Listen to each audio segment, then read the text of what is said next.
Hello and welcome to Geordie Leather. In today's video we're going to make a little project, a little leather coin, wallet, purse, call it what you want, but it's a nice little thing and I think it's a good beginner project. Very simple to cut out, very simple to stitch, so ideal if you're just starting out in the craft. So first of all, thank you to everybody that went to the new Geordie Leather community. If you haven't been, please check it out. geordieleather.com. It's a brand new community for people like yourself, leather workers, hobbyists, tradespeople, to get together, share your experience, your love of leather work, and have a good time. So the current offer is still on to the end of June, so check that out. If you missed it, watch the previous video to get the discount code. So let's crack on. So like I say, it's a nice little leather wallet. There is a free pattern for this project, so usual terms, it's free for the next 3 days for everybody. After that it's still free, but it's only available if you're a member of the Geordie community. So if you're not, check it out and sign up.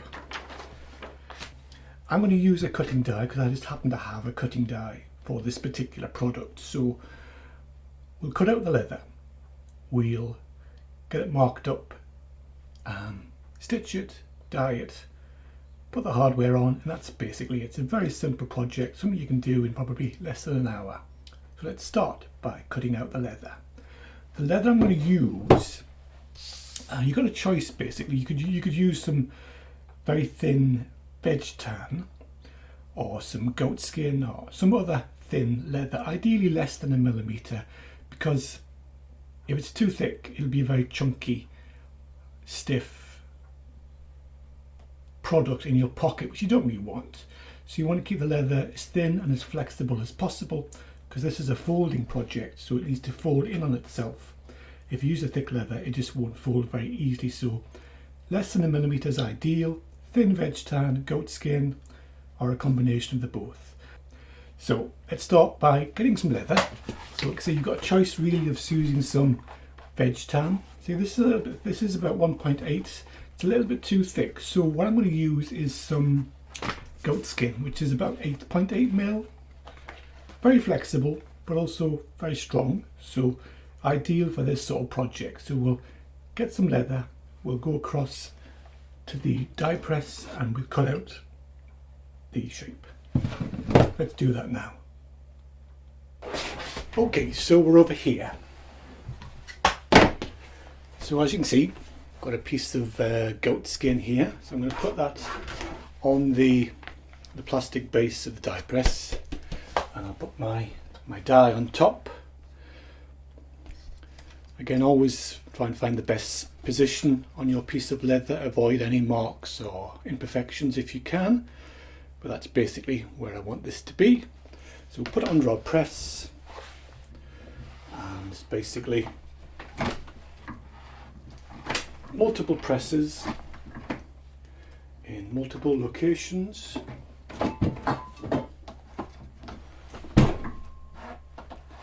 Again, with these budget presses, like I say, it's best to really press in multiple parts.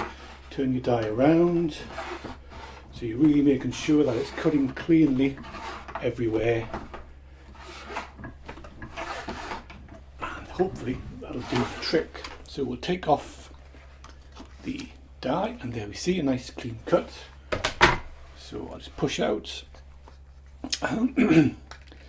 That's the advantage obviously of using a ready-made die, is it also punches out the holes for the snap fastener. So this is a 2-part die.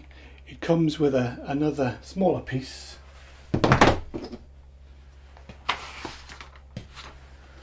which is the reinforcement. Let me just focus on that for you. Go on, camera. Doesn't want to play ball.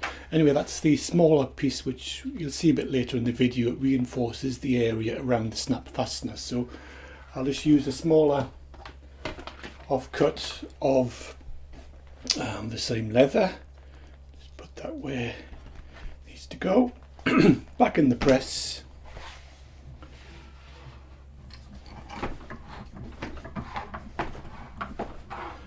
smaller piece, so it shouldn't need as many presses.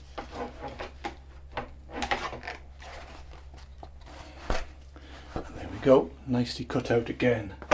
So I'll just push that out and you can see that is a nicely cut piece of leather. So that's the die cut out shape. Like I say, it's a very simple shape. It's just basically two rectangles, one with a slight rounding on the corner. The separate piece is just the reinforcement piece. Again, a simple rectangle with two rounded corners, so I'm sure that'd be quite easy to cut out with a knife.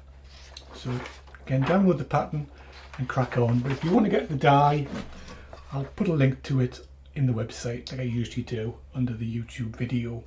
So that's basically the cutting done. I mean, that was very quick and simple, wasn't it? So now we've got our pieces of leather. The next step is just to glue the different pieces together before we punch it ready for sewing. So we'll do that next. So as you can see from the overhead cam, we've got our two pieces now. So again, see, it needs to be fairly flexible leather, otherwise it will just be too bulky in your pocket. So goat skin's ideal for this sort of project. The little reinforcing piece, you may or may not need this depending on the thickness of leather you use. If you do use veg tan, maybe up to 1 mil, you may not actually need this piece, but for a thinner leather like goat skin, it's recommended you do. It just reinforces the area around the snap fastener where that's going to be. So that's going to go there. That's going to be glued in position before everything's stitched together. So if you haven't guessed by now, basically these 4 ends of the cross come together and are stitched down the edges to form a little box, and that creates your pouch. Now, one of the reasons it needs to be thin leather is that you want it to fold in on itself and create quite a flat packet which will hold all your coins securely but won't be too thick and bulky. So if it's a thick leather, you couldn't do that. Thin leather, it folds nicely. Particularly goat skin's very good at that sort of folding flexibility. So let's start by gluing the reinforcement piece over the other back piece. So we need some contact glue, a little spatula, and I'll get on and do that now.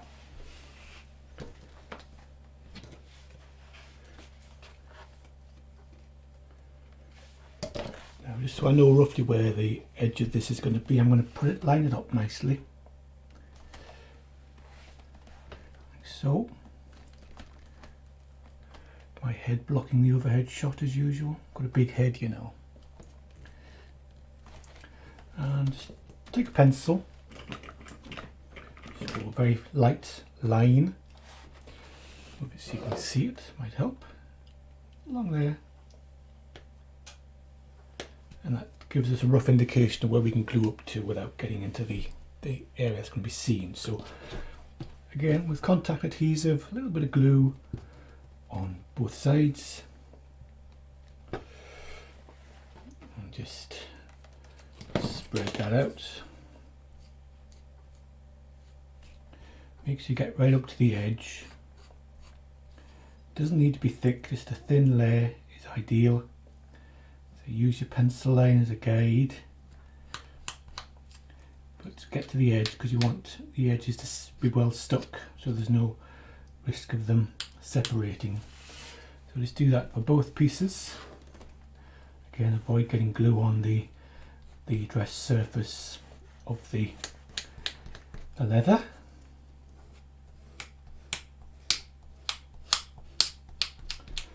And that's basically all we need. And again, with contact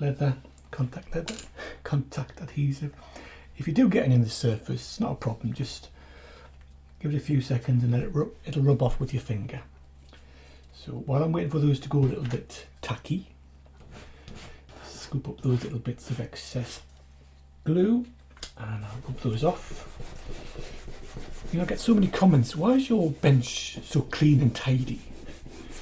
Well, 2 reasons. One, I think it just makes your work more efficient if it's clean and tidy, but 2, because this is a teaching video, I think students can understand better if there's not a lot of clutter and mess around.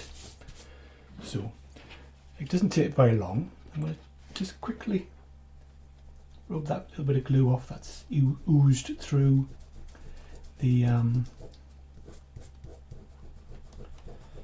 little hole there. I'm going to be dyeing this black, so you won't see any little marks like that, plus the snap will cover any little bits you can see. So this is probably ready to stick together, so very carefully just bring these 2 pieces together, making sure that the corners and the edges line up perfectly and your hole lines up perfectly, and then press that together.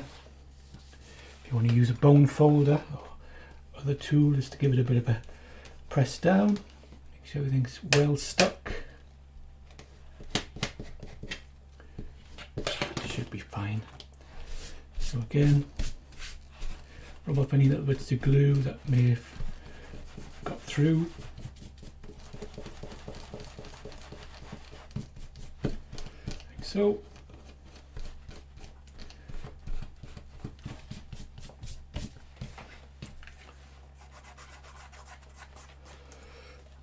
Now, because this is a thin leather, it'd be quite difficult to burnish these edges, so I probably wouldn't bother. It's going to be rubbing around in your pockets for a long time, so it's going to naturally get a bit of a polish to it anyway. So anyway, there we have. That's probably the hardest bit done. So that's now ready to be stitched together. Now, some people say, is it best to dye it at this stage or after you've stitched?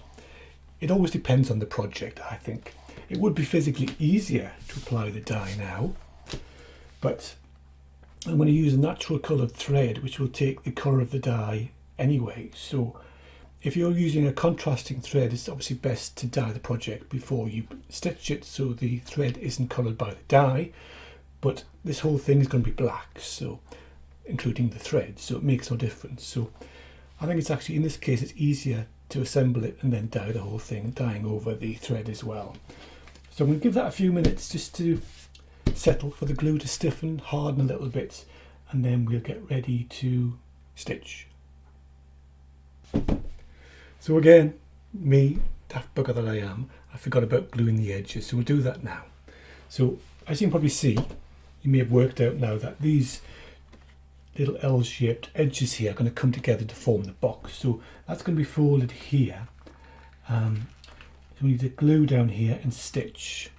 So if I just take a little bit of glue,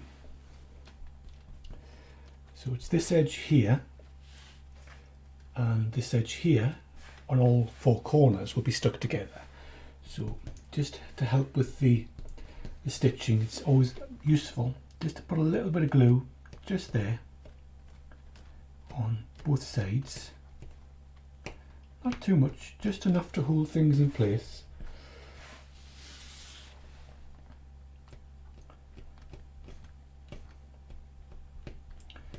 So when those 2 sides come together, they're held firmly, and it makes punching and stitching a lot easier. So again, just rub off any bits of glue that's on your bench. So it should basically be ready now. So we'll bring those 2 edges together. So bring that round and just line it up so it's nice and straight. Let's press that nice and snug, nice and tight, so the edges are nice and flush. And there we go. Again, rub off any glue that oozes out. So as you can sort of see how this is going to work now. We're going to stitch along here, around and down the other side, which will be glued like so, and then the 2 edges will be glued together to form the little box. So I'll quickly do this side so you can see how this works.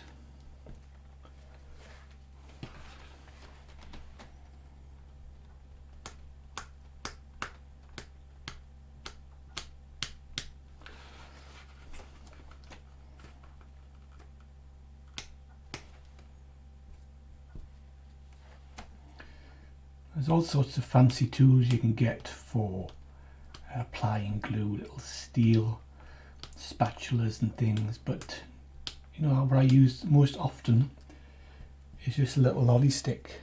I'll just ground the end to a fine chamfer, and I find that gives a lot of control over where you're applying the glue, and if it gets too bunged up, unlucky, you just chuck it away and make a new one. I'll cut the end off, chamfer it again, and you've got a very cheap tool. So again, same process. Give those a few seconds just to get tacky. Tacky is, I'm not sure if it's a Geordie word or not, but it's a word that's used frequently in my culture, the Geordies. So again, bring these together, try and make sure everything lines up. So we're using this edge to line up with the under edge of the reinforcement piece. Press those together, keeping everything nice and straight. So if you want to use a bone folder, you can do that. It allows you to apply a bit extra pressure. Just make sure there's no surplus glue. And you see we're almost halfway done. So you can see the shape now, it's starting to come into this little bucket box shape. I mean, this is, I'm saying it's a coin wallet purse, but you could use it for jewellery, little knickknacks, valuables, whatever you want. Just, you'll see when it's finished how it all folds together nicely. So the final stage is just to glue these four corners and bring those together, and as you can see, that'll form the box. We'll quickly do that and we can get on with the stitching.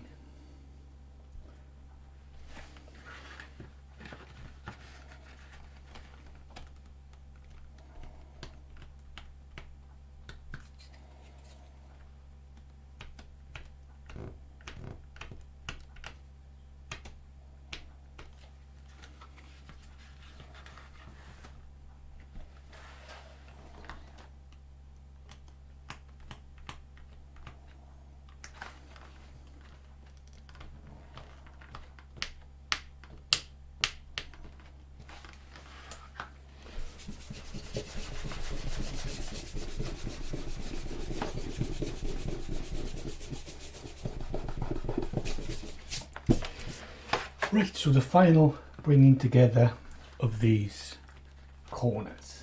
So again, just take your time, there's no hurry. Make sure the tops particularly are lined up, because once obviously contact adhesive makes contact, you generally can't move it again, so you're stuck, forgive the pun, you're stuck with where you put it. And finally, these two edges together. Again, the edge, the top edge particularly, is nice and flush, and then, I mean, if you do make a mistake and don't get things perfectly flush the first time, most cases you can pull it apart quickly and reapply it, but that sort of a few second gap doesn't last very long. So there we have the basic construction. So as you can see, it's a nice little box which, when it's stitched together along the four corners and around this flap edge, forms a nice little leather pocket, bucket, box, call it what you want. And I won't squeeze it together just yet because it's not stitched, it may come apart. So next step is just to punch with our stitching chisel and then stitch. So we'll do that now. So as you can see, I've got my little trusty, what the hell do you call this thing? Hey, the mind's gone completely. Anvil. Okay, so as you can see, I've got my little trusty anvil here. I've talked about this before, so I won't go over it again, but I've made a little polyboard insert which sits on the top, ideal for punching small items. So you just take a hammer. Now, so like I say, we're going to be stitching the four corners and the larger area at the back. We'll do the four corners first. So just be careful, squeeze the area together so it's kept reasonably flat without sort of dislodging any glued bits. So what size chisel, what spacing, it's not that important for a small item like this. I think it's just what you think looks good. I would say not too narrow a spacing, so probably this is a fairly basic chisel. You can get these very cheap. Now we can take a close up. I'll zoom in as best I can so you can see what I mean here. So because this edge of the purse, wallet, call it what you will, is quite exposed, you really need to make sure that that is stitched, double stitched, to reinforce it. So your first hole needs to allow for that. So if you use the prong as a guide, that's where your stitch is going to start, and then that's where your spacing needs to be. Now we don't want to be too close, too far from the edge, otherwise it's going to be quite difficult to close. So if you can see that, can you see that on the camera? My hands are in the way, aren't they? Not really. Sorry about that. Zoom out slightly. Anyway, excuse all the beeps and squeaks. I'll do the first one and you can see what I've done. So now, there you go, it's a better view of it there. So you can see I've allowed the first prong to indicate the position of the first, where the thread's going to go over the top of the edge, and then we'll space from that point onwards. So just take out all. There you go, you can see it better on the overhead cam. I'll just continue that spacing down. I think we're probably going to be lucky and it's be exactly 2 chisels wide.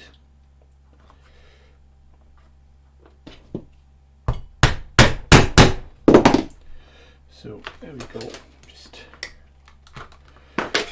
So I'll show you this one close up as best I can on the overhead camera. You can see allowing a little bit of gap for the thread to go over and then down. You don't need to get really close to the edge because that's going to pucker up when you fold it. So there you go. We'll do that for all 4 edges and then we'll come back. So just to point where this, on this side, where the main flap is, obviously you've got 2 pieces of leather quite close together, so it's important that one of your stitches bridges that. So I would suggest starting with your chisel in the middle so that you can see that, can you see on the overhead cam? Yes, those 2 prongs bridge that joint fully before you put the rest of your stitching holes in.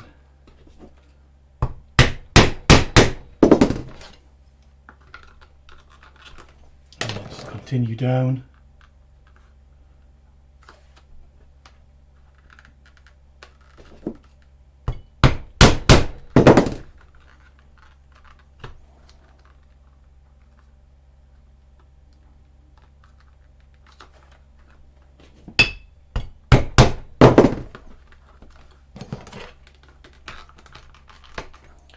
And then we continue the opposite direction. We're still in shot, we are.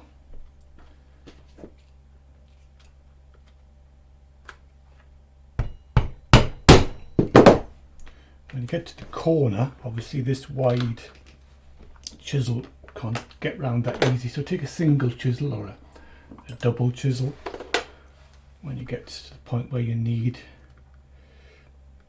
As you can see here, if I use the same spacing, it's going to be a bit close to this corner, this rounded end. So I'm going to do that manually, just so it looks a bit nicer. I'm going to bring it in about here. And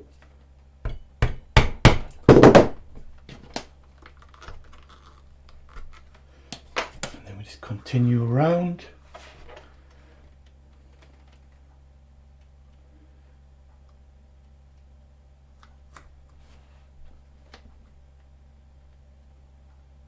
I'm just making an adjustment for that corner spacing just so it looks right. You can't always get the spacing exact on corners, so just use your own judgment. Just continue around. So you could stitch this by machine quite easily.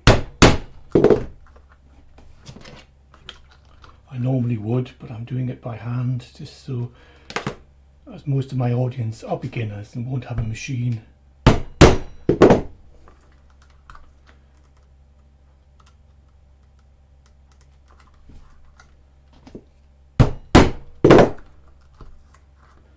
Again, just do that individual one so it looks about the right position.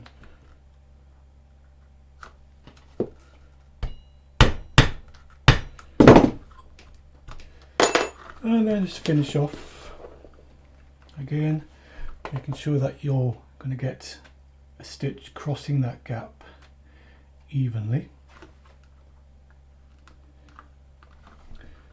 And then we can just double back.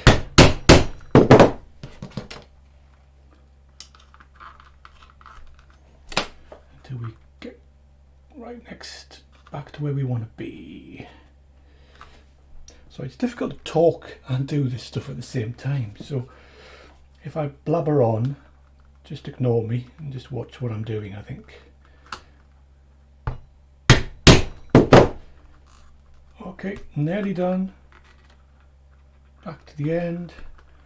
And then we are ready to stitch.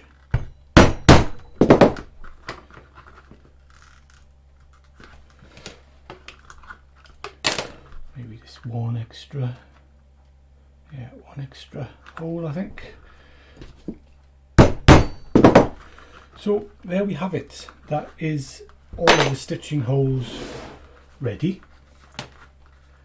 So next job, let's get some thread up, get some needles threaded, and we'll get this sewn up. Then all we have to do is stain it, put the hardware on, and it's done.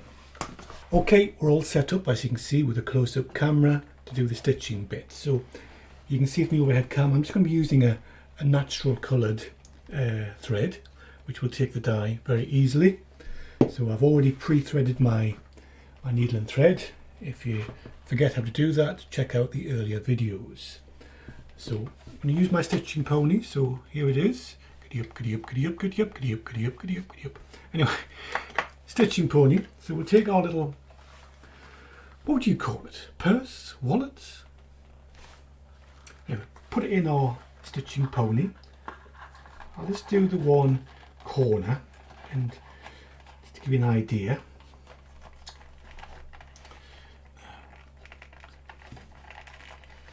See if I can get that so it's nicely unshot. Yeah, that looks fine. So we're all set up to start stitching. So as I said earlier, this little top edge of the wallet is quite vulnerable to being split apart, so we need to reinforce that by taking the first thread over that.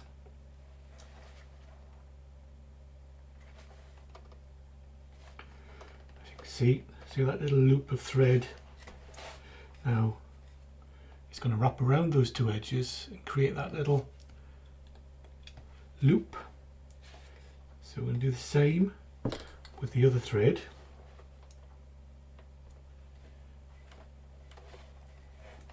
So that's been around twice. Make sure it's sitting on the top. Make sure it's nice and snug. So that pinches together those two pieces of leather and stops them coming undone. And then we just continue normal saddle stitch. You've seen me do this a lot. I am out of practice, I must admit. Don't do hand stitching that much these days. So